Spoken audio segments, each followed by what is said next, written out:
Hello, everybody, and welcome again to Bourbon Over Baseball, where the bourbon is cold and the baseball is hot. We have your host, Bob, today, but no Peter. Peter is busy working, so we have Jeff, who is the Doug Bro Chills, and you can find him on Twitter, along with Kevin Eichenbaum, who is the Raleigh Fingers in my league. Jeff and Kevin, say hello. Hey there. How's it going? You've heard Kevin talk before. He was on the drinking podcast, if you listen to that, so you kind of know Kevin's backstory. But Jeff, tell us about yourself real quick. Yeah, so I'm single. No, bad start. Hey, ladies. So Abby, earmuffs. I'm actually married. I should say that. So I don't know. I got kind of hooked into this Showdown craze with these two Looney Tunes in the past 6 months. It's been pretty fun. I played it when I was younger. And then thank God for a garage sale I had last summer because I found the cards, immediately texted a picture to Kevin, who I played with when we were 9 to 11. And then he told me about this league and podcast and this whole world that I didn't know existed until that moment. So, fate worked its ways and here I am now. Hashtag grateful. That bit so grateful. But where I joined the league. I barely missed the playoffs by losing 4 games in a row to Mets. But I've been kind of in the world now, so I'm pretty psyched. Yeah, and for those that don't know, we had the Butch Huskies, the team he took during the regular season. He took over that team for a previous player, James, and he was able to really take it pretty far. James is pretty good drafting, and then there was a couple of tweaks later on by Jeff, but ended up falling short of the playoffs after those changes. You never tinker, anyone, never tinker. But today, Oh man, but today we got them both on to talk about the Blue Jays, who had a disappointing year overall, I think. Well, maybe that was what they thought they were going to do after losing Batista, Donaldson, and Encarnacion. But they finished 73 and 89, and I think they're just sort of playing it slow just until they can get their rookies up. I mean, they have a lot of big-time prospects, former MLB players. They have Vlad Guerrero Jr., Craig Biggio's kid, who I can't remember his name, if anybody knows it. But then Dante Bichette's kid, Bo Bichette, also is one of the big stars in the minor league system. So hopefully we'll see those guys coming forward, which will be way better than the Blue Jays team because there's more hype now for the prospects, I think, than the actual Blue Jays. So we're just going to jump right into it with Kevin Pillar, who is a center fielder plus 0.5 on base, 17 home run, but nothing really exciting here being a 50-point player. Anything you guys see? no. I think Kevin. No. Kevin. Kevin didn't want me to talk about this player. No. The only thing I like about him is his name. Yeah. Other than that, I mean, I remember him having a great catch in the regular season, but getting the plus 0 here is not good for him. I don't think that helps his card though. No. yeah, I mean, showdown is better than regular season, so I'll rather have a 10 on base guy that can't catch a staph infection than a 5 on base guy that can make a catch here and there. I mean, the one saving grace of this guy, I will say, and not to jump ahead a little bit, but he actually might be one of the fastest players on this team. Yeah, their team's not that good, and B-Speed 19's not that great. I mean, the picture itself's good. He's catching a ball in motion. The dark blue of the Blue Jays is a really nice standout from their typical blue. This is like their third-tier color we had to use to make this pop a little bit.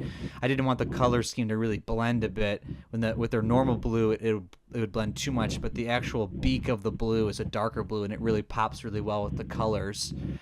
I hope you guys obviously like it, and I hope the people listening at home like it as well.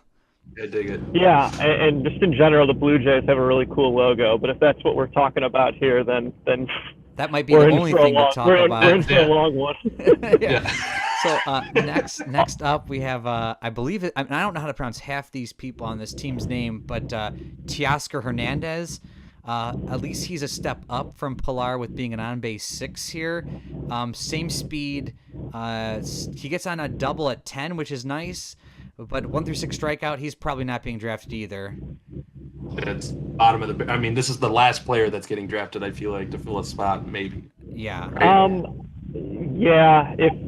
If I'm in a pinch, I'll do it just because half of his chart is an extra base hit, and Yeah. that speed 19 isn't bad. Like you could put that guy on your bench and Yeah. use him as He a might pinch find a runner. spot in a But deep league. yeah, but Yeah. I mean, and with this one where it's not like a superstar team like we had with all the seasons, there are going to be some pitchers that you're going against that have a low control. Mhm. So For sure. you Absolutely. can maybe see this guy, maybe, but probably not. Really cool first name though. Really got to give that to him. Yeah, I had trouble. I'm like, is his name Teoscar or Tio Scar? I believe it's Teoscar. Teoscar I think that sounds right. Yeah. Yeah, I feel like I should fully preface on my end too. I know almost nothing about this team outside of seeing these showdown cards. So I am like purely basing my opinions on what I'm seeing in these cards, which so far is not great, and it won't be. Well, that's I like that opinion because with people that might be just drafting and like the card game, maybe they don't follow the teams as much. It is nice to just get the showdown perspective versus, me or Kevin's baseball perspective a little bit. Next up, we have Justin. I believe it's Smoke or Smock. I always call him Smock. Smoke. I call him Smock because I can't stand his last name. But I think he just got traded to the Twins, or is he on the Mariners? I think he's on the. He used to play for the Mariners. I think he's on the Blue Twins. Jays. I think he's on the Twins. He's not on this team anymore. I'll look it up real quick. But he is an on-base 8, which is, I guess, is going to be draftable definitely in most leagues. But overall, I mean, no plus first base. He's a C-speed 10, but an 8 on base that gets 17 home run in a deep league, he will be, I guess, drafted. It seems like what has been most of the first basemen's on base this year, like so far from what you guys have put out. I can tell you in 1 second if I'll bring it up real quick. Because just from listening to the podcast, checking the blog and everything, it seems like most first basemen, for better, are pretty good hitters and get a good on base. And I do like that 17 to 20 homer. I feel like 330. This guy feels like a tad overvalued. But I know in using a 2018 set, and not every pitcher is a 6 control and everything. I know an on base 8 is pretty valuable. Mm-hmm. But I think when you have a bunch of other first base also have a +0 defense, which is a good chunk of them. I don't know if this guy is going to kind of jump out. I mean, there's a handful of terrible ones that have split positions, but you're talking about you have people like Max Muncy, Matt Carpenter, Jesus Aguilar, Mitch Moreland, Steve Pierce, Anthony Rizzo, Freddie Freeman, Joe Mauer's an 8. So you got 4, 5, 6 10s. Yeah. 3. So I think to your point, I think he does get 5. drafted, but I think he's one of the last drafted first We have basemen. Probably 7, 8 8s and like 3, 1. Let's see, 1, 2, 3 9s. So I think he could probably find a spot. But I mean, I just look at having an 8 on base player on your team in a deep draft is definitely a plus. Now, if you guys at home are running a 10-team league, an 8-team league, I don't see you drafting this guy. I really hope you don't. I don't think he's valuable much at all. I really don't like C-Speed 10s. And then we have another C-Speed 10 next, which is Kendrys Morales, who's only an on-base 7. He doesn't get out much, 1 through 3, also the 17 home run, but the DH only really, I think, hurts his flexibility here, and I sure hope no one drafts this guy. Yeah. And back to Justin Smoke real quick. That's one of those players where I have absolutely no reason for this, but I just don't like him. just I've never liked the guy. I don't. He's probably the nicest guy on earth, but for some reason I don't know, because I don't think he's that good in real life, and he'll go on hot streaks, and then I'll pick him up in fantasy, and then it'll be terrible for me. Yeah. Maybe that's it, but he's not very cool. He doesn't answer my text or anything. And just spell your name like Smoke. That's what I'm make saying. Confused, So Yeah, that's all I have to say about Justin Smoke. Well, I mean, and I would rather take a Mitch Moreland, who's a 7 on base, who has give me a plus fielding with 17 speed, than the 8 that Justin Smoke is doing. So I mean, that's just me. I mean, I just don't think he's gonna get drafted, and that I think he's actually one of the more draftable people on this team because I'm No, not he's drafting Cranders Morales. he's the most Smoke is the most draftable. He's the most draftable player on the team. Yeah. Like I look at each of the teams that you guys put out and kind of go through and kind of mentally say who would I put on my team here? Yeah. And this, I think, out of every player, this is that player, and even him, I'm saying I don't know. Like, and that's like, I mean, I love that actually that 17 to 20 home run and an on-base hit. I think that it's Well, in he's the 13 powerful. to He's gonna find a spot in the team, and he's gonna do some damage against someone. I just don't. I'm not looking for him. no. But actually, the guy I think is actually decently draftable here is Randall. I believe his next name is Grichuk or something, because he can play center field or left field, right field, and this left field, right field, it's a +1 with a 6 on base with the with control being a little lower, especially in a deeper league. He's gonna get his chances, and he's a 14 through 20 home run with doubles at 9, being his speed 15. He does get out a lot, and his charts are really kind of wacky here, but I think he's actually draftable. I mean, I don't want to draft a 6. I'm not looking for this kind of player, but I think I'd rather have him on my team than Justin. Yep. It's like what Kevin said. This looks like a pinch hit scenario. Yeah. That he's not so slow. On base 6 is devastating, but once you get later in the game and you've got guys that are controls 1-0 maybe. I mean, look at 9 to 13 double, 14 to 20 home run. It's just great. So I agree with that. Then next up we have Solarte, which is even worse than the guy we just talked about. He's a C-speed 11. He has no fielding, but can play third or second. Gets on base at 5, double at 12, homer at 16. Again, I don't think anybody's drafting him. He's only 70 points. Yeah, he's like 5 control. We'll quickly move on to Russell Martin, who I actually like as a decent player in person. But again, 7 on base, catcher 4, not drafting him. Diaz, who's pretty bad. 6 on base, 17 home run, again, not draftable at shortstop 3rd, C-speed 13. And then Devin Travis, who is another 5 on base. He gets on double at 11, but no fielding, B-speed at 17. Probably not drafting anybody. Like I said, I think the most draftable person is Randall. If we go quickly to the bench, I disagree with you on most draftable. I like Luke Maley. So Luke Maley is the next guy, 7 on base catcher, +6 arm, which is in the middle tier of the arms. 1 through 6 out, I do not like. 16 double, 20 home runs. So he's not going to hurt you, and he's actually one of the faster catchers in the league. So you would take this guy over, like, say, like Jason Kendall, because I know Jason Kendall and like Russell. I know you like Russell Martin as a player from his days in the Pirates. How did we get back on this? Now, luckily, he homers actually more in this card than the 2014 card, but I hope someone drafts Russell Martin just to play you. Yeah, he's a very memorable player. Yeah. I think you would agree with that, I will draft him just to tear his card in half. I feel like we have to explain where all this anger is coming from right now. Well, if anyone goes back to the blog, there is a post about the most epic game I watched where Jeff was flipping chairs and Kevin was facing the Mighty Muskie Minotaurs, and Kevin lost in Game 3, bottom of 9th inning, to a Russell Martin home run, which was awesome. A hot roll 20 straight rolls, and it was cool. So maybe Kevin likes Luke Maley a little better, or Maley or whatever his name is. Yeah, honestly, I've liked every single catcher you've made for all the teams more than Russell Martin so far.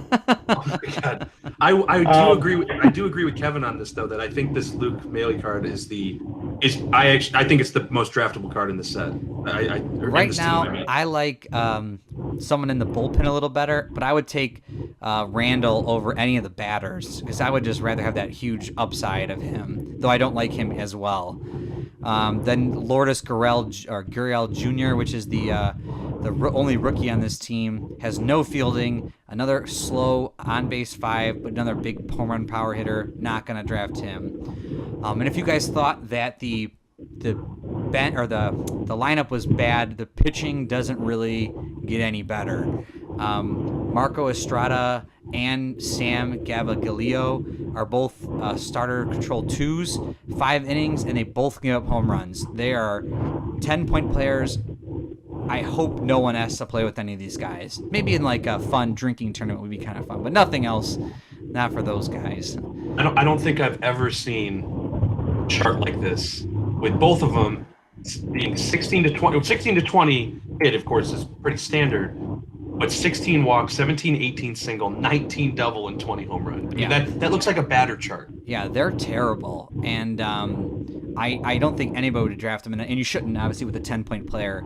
I don't want to give up a home run to anybody, and I don't want to use these players either. Marcus Stroman, the only thing I like about this guy is his picture looks kind of cool, but he's not good as a one-control starter. I don't want him on my team, even with the 16 out. I'd actually rather have Aaron Sanchez, the next guy, at 18 out, but he's a zero control. I do not want one of those guys on my team either, and I don't think you guys will either. Tyler Clippert from the bullpen, a 4-control reliever, which is like, yes, but then he also gives up a home run, so he's not draftable. Ryan Tapira, a 3-control reliever. For 20 points, I actually might take a stab at Clippard. Really? Even with only 1 through 15 out? Yeah, I would do it just so that, like, I probably wouldn't ever use him unless I'm, like, way up or way down. But for 20 points, that saves you for to put more points on another player. Yeah. And he doesn't actually, like, 4 control 1 through 15 out. Like, normally, like, I have to go home, 1 control or 0 control, and they give up a home run. But, like, 4 control 1 through 15 out, and he doesn't give up a double either, just 1 home run. I'd take a flyer on that for 20 points. Probably not, but again, if I'm in a dire situation and I need a, he looks like a salary option only. You're right. I do like him being 4 control. So, you're going to get the opportunity for them to roll on your chart a lot, which only 5% of the time is going to be the home runs, so it's not too bad. Or 10% of the time. Yeah, and a lot of these teams that you've made, it seems like control for relievers is actually kind of low. No, it is. I think there's actually I think during our draft there's going to be a run at relievers, and if you get some of the big ones, you'll be good, and if you don't, you're going to be in trouble. Let me ask this about the actual Blue Jays team this year. Just again, I did not pay attention to them. All of these guys are 5. All the starters are inning pitch 5s, right? I mean, were these guys just getting blasted and out of the game, and by then, and then the relievers were just coming in? I mean, what was happening? They really hate Mark Shapiro in Toronto. So no, I'm actually dead serious. They were consistently in the playoffs. They had their big 3 of Batista, Donaldson, and Encarnacion. Then he comes there, immediately gets rid of all of them, all the fan favorites. Just cleans house. But I mean, they have the best farm system in the game. Only problem is they're hating Shapiro again because he's blatantly sitting all these guys or not bringing them up. And that's a fault on Major League in general. I mean, no one wants to bring up, like, they brought up Trout late. They'll bring up everyone late now. Acuna didn't start till, a month into the season. The same thing's going to happen for Vlad. But they do have these really hot prospects. I mean, not as good maybe as San Diego's overall farm system, but they are one of the better ones, and they have the number 1 overall prospect, which is Vlad Guerrero Jr. So you're right. I mean, I liked Shapiro when he was with the Indians, so... Yeah, I mean that's what he does though. Like he knew that your stars were aging and bad contract. He was in there to clean house and build up the farm system. That's what what he does. And Batista moving when he went, I think that was a good move because he just degraded once he left Toronto. But like Edwin and Josh, Josh got hurt a lot, so that was actually probably not a bad move either. But Edwin's been at least solid for the Indians. But I think Donaldson will have a bounce back year this coming year. But we'll see. Yeah. The rest of the they're holding out Guerrero out until June so that he doesn't accrue a full year, so that he can extend his arbitration until a year later. Yep. And then you have the rest of the bullpen. Oh, we talked about Ryan Tapira. He's not really draftable. I mean, he's okay at 100 points, 3 control, 1 through 16 out. That's okay. Joe Biaggiani or whatever his last name is. Only a 1 control with gives up the home run. Awful. John Axford being a 1 control. 1 through 18 out, which is obviously a lot better, but he's not good. Now, here's the actually guy I think that's actually draftable here is Ken Giles. So this is the hothead that they got from the Astros in the Azuna trade. So they traded a wife beater for a hothead, but they got this guy, and he's a 3 control, 1 through 17 out. I don't like him with the double, but I mean, a 3 control through 70 down is usable. Yeah. Yeah. I mean, so overall, looking at the team, what are you guys' thoughts before we go on to their minor league system? I think the graphics need to be cleaned up. I think they need to do a better job of having parents that can name their kids something that we can all understand. Yeah, I just really don't like this team. Yeah, they're not the greatest, and you guys I don't think are gonna like it when the Orioles come to town, because when their team's even worse. Now I was able to find better graphics for the Orioles than some of these Blue Jays players are a little blurry. And I'm sorry for Blue Jays fans, but the pictures you guys had were not great for some of these, and your team's not is not good enough for me to spend extra time trying to put together a picture. But they're not the greatest this season, and I don't know if they're going to be this good next season. I feel like they're a couple years out from being decent and relevant again. The Orioles, though, I mean, I almost want you guys back on the Orioles because they're far worse than this team. Oh man. I mean, there's 2 guys there in the 200 points, and that's about it. I mean, they're not good. Yeah. But let's end on a high note. Obviously, talking about this team is the future, and if you guys are reading the blog, then at least you got hopefully to the bottom where you got to see what Peter put together, which was is like a future prospect player.